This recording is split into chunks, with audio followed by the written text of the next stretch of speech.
Good morning. What is going on, everyone? Tim from Tierphone Orbital. Hi, I'm Tim. So, ignition sabers, subversion. Wow. Talk about machining. I've heard about this hilt. I've seen pictures of it. I gotta be honest. It just never really caught my eye. But this has definitely been a case of a hilt that I have fallen in love with as soon as I put my hands on it. So I want to talk about this build. This will also serve as a demo for the client, and I will also just talk about my install process a little bit, right? So it's what we typically do. With this particular build, I didn't really need to make a detailed chassis design.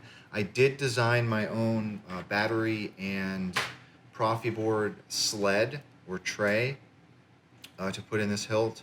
But other than that, the install was pretty straightforward. There was some intricate stuff that I did with the crystal chamber, but other than that, and there are some body mods, but we'll talk about all that, right? So let's get down to business.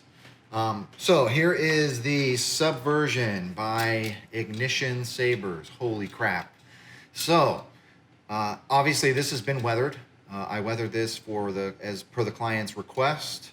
But when the Ignition ships these, they're obviously brand new. So we have some really, the machining on this thing is rad all the way throughout. The threads are perfect. The detail work, like the channels on these shroud pieces, everything looks phenomenal, okay? We have 4 brass rods, 2 on each side, that are all machined and removable, which I really appreciate. Right, so I can remove these and weather them on their own if need be, which I did. The brass insert in here, the crystal chamber, is also removable. And there's just some fantastic machining and detail work on that brass. Just an awesome looking hilt, awesome feeling hilt. I really like this hilt. So this is one of those cases where a client sends me a hilt to install and I fall in love with it, and now I need one, right? So I'll probably be picking one up for myself. So let's talk about how to use the hilt, okay? So we have the pommel section here is unscrewable. I did add a D-ring as per the client's request at the bottom of this speaker pommel.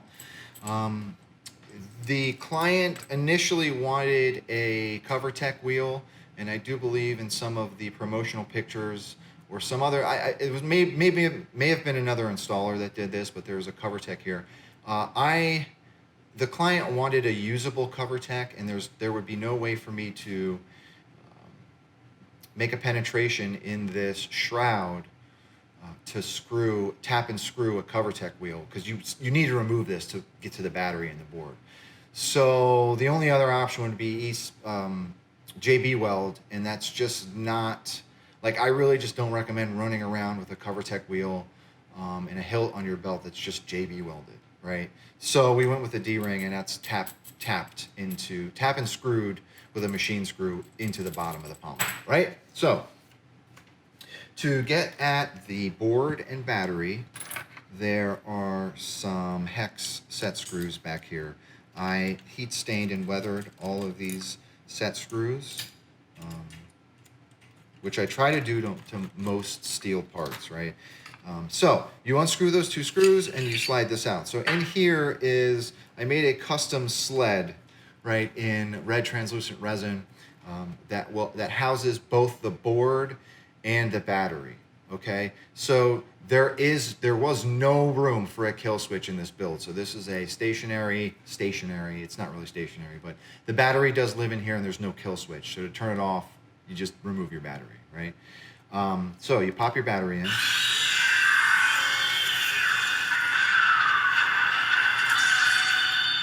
And there we go.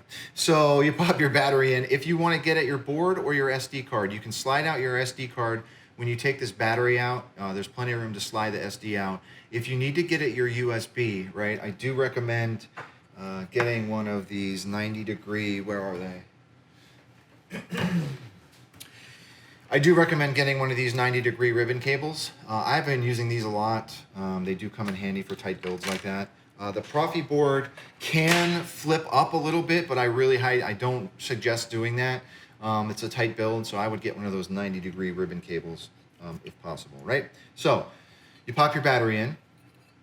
You want to slide your shroud back on.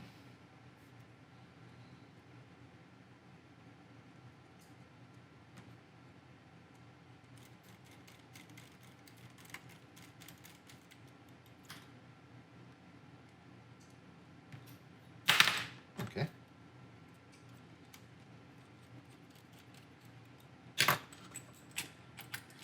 Screw your pommel back on.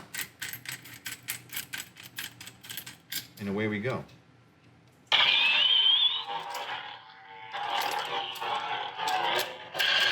So let's come back down and talk about some of the body mods that I did to this hilt. So client really requested a mangled lightsaber. It was hard for me to do that to this hilt. This is a beautiful hilt, honestly.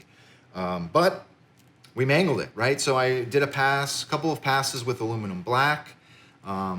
There are a lot of grooves and channels in here that aluminum black can cling to, so you get a lot of contrast with some of that. It does make it look really, really weathered and nice. So with all of the brass parts, okay, what I did was I removed those brass rods, completely removed that inner crystal chamber, and they sat in a vinegar sauna for a day or two. And I really, really like doing that whenever I can. Whenever I have brass or copper pieces, it gives it that nice, crusty green patina like we have on the Statue of Liberty, right? You can achieve that with acrylic paints, but I really like, whenever I have a chance, I like to get that real weathered and patina look. So removed all of those pieces, let them get a nice coating of patina on them, and I did go over this with aluminum black a number of times. There are some gouges in the emitter section to make it look like it's been in war and in battle. I did add a brass thumb screw here. So there are two blade retention screws now, right? So this is the one that ships stock from Ignition. This is a hex set screw, and this brass thumb screw can also be used as the blade retention. I popped a hole and threaded this, so you can actually use it. Added a D-ring at the bottom, like I said. So this crystal chamber, let's talk about the crystal chamber. So I added a number of blood quartz matchstick points. So there's 4 small matchstick blood quartz in this crystal chamber, and they've all been epoxied together to make it look like a mangled crystal, kyber crystal, right? On the top and bottom, I have very, very small Pico LEDs. And these I picked up from Evan Designs. They are essentially they make LEDs and accent pixels for models. And I've been using a lot of their pre-wired LEDs because they've got pulsing pre-wired square LEDs and round LEDs. And this is actually a kit, right? So these are Pico LEDs that flash and blink.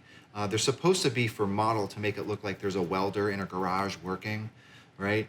But I utilize that for this crystal chamber. And what I love about these is it's all pre-wired, it's all pre-programmed to blink, and it's all one set package. So all you need to do is wire it to power. There's no like blade config or anything involved with that. You just wire it up to a power. So I wired it up to the emitter. I wired it up to the crystal chamber in Neo. So there are also a top and bottom NeoPixels in this crystal chamber, and they are their own blade, right? So that's it. So there's those two. You can see them. They kind of blink white, blue, and light blue. Really dig that. So that's the first. Sorry. It's the first time I've used that in a crystal chamber build. I have used the pulsing ones before. So, to use your lightsaber, you want to unscrew this hex set screw.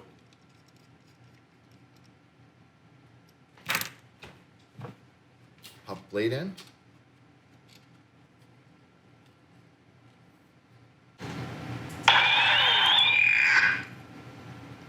I'm gonna tighten both. I tighten the thumb screw and the set screw. And you're ready to go.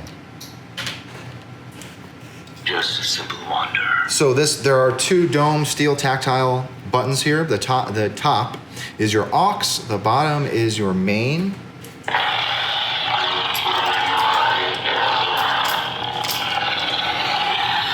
Let's see what else we've got on here.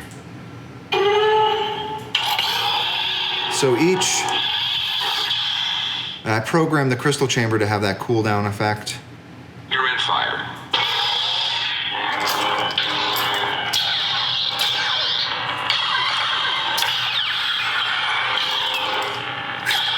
Man, this is such a great hilt. Wow.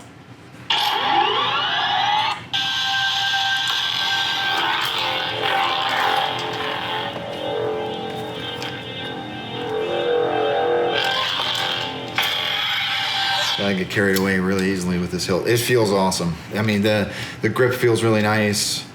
I was afraid that having this open crystal chamber so far up the hilt would get in the way of spinning it. It just feels really nice. It's a really nice hilt. I'm jealous.